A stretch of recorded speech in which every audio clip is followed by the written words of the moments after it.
Assalamualaikum warahmatullahi wabarakatuh. Selamat siang, salam sejahtera bagi kita semua.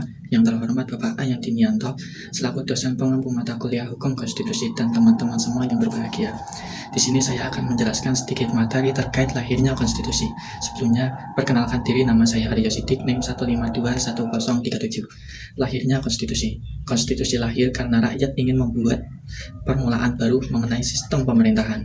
Misalnya di Amerika, beberapa komunitas atau kelompok bersatu dan ingin membentuk formula baru mengenai pemerintahan. Lalu, atas kekalahan dalam perang telah menghancurkan kelangsungan hidup pemerintah dan dibutuhkan formula baru dalam perang. Kondisi putusnya hubungan di masa lalu dan membutuhkan formula baru itu tidak sama di setiap negara. Namun, mayoritas negara membuat konstitusi dengan alasan yang sama, yaitu ingin memulai lagi dan paling tidak mereka menuliskan garis besar sistem kenegaraan yang mereka usulkan. Hal ini berlangsung sejak pada tahun 1787 itu ketika konstitusi Amerika dirancang, tidak menutup kemungkinan banyak negara yang meniru dan mereka merasa bahwa konstitusi itu sangat penting. Konstitusi juga lahir karena revolusi, sebagaimana Perancis pada tahun 1789 dan Uni Soviet 1917, sebuah revolusi menghancurkan masa lalu dan rakyat menghendaki sebuah bentuk pemerintahan yang baru berdasarkan asas-asas baru. Konstitusi muncul dari keyakinan akan pemerintah yang dibatasi. Kadang konstitusi membatasi eksekutif atau juga membatasi legislatif, tetapi dalam kaitan dengan konstitusi tidak dapat diubah begitu saja atau secara dengan sembarangan atau dengan alasan yang maksud jelas, tetapi harus bersungguh-sungguh dengan pembahasan dan pertimbangan yang matang.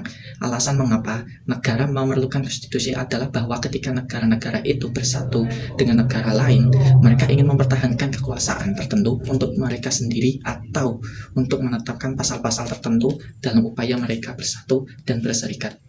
Lalu, saya akan menjelaskan sedikit lahirnya konstitusi di Indonesia. Proses terbentuknya konstitusi di Indonesia berawal ketika pemerintah Jepang terdesak dengan kedatangan kembali Belanda ke Indonesia. Pada kondisi terdesak, Jepang mencari simpati rakyat Indonesia dengan menjanjikan kemerdekaannya.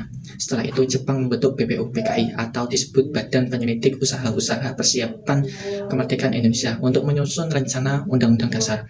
BPUPKI membentuk panitia kecil yang dinamakan Panitia 9 dan menghasilkan Piagam Jakarta. Setelah tugas BPUPKI selesai, dibentuk badan lanjutan yang disebut PPKI, Panitia Persiapan Kemerdekaan Indonesia, pada 7 Agustus 1945. Sejak dibentuk PPKI menyelenggarakan sidang sebanyak 3 kali, yaitu pada tanggal 18, 19, 22 Agustus 1945. Hasil sidang pertama yaitu pengesahan UUD 1945 oleh KNIP Republik sebagai Konstitusi Negara Republik Indonesia tanggal 18 Agustus 1945. Dalam sejarah ketatanegaraan Indonesia ada 4 macam undang-undang yang pernah berlaku.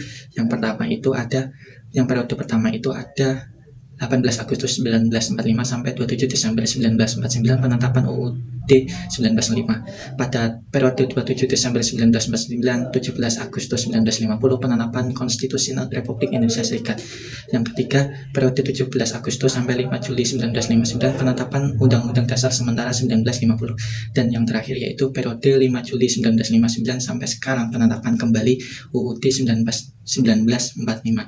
Silahkan bisa berkomentar di bawah ini ya. Cukup sekian, terima kasih, kurang lebihnya mohon maaf.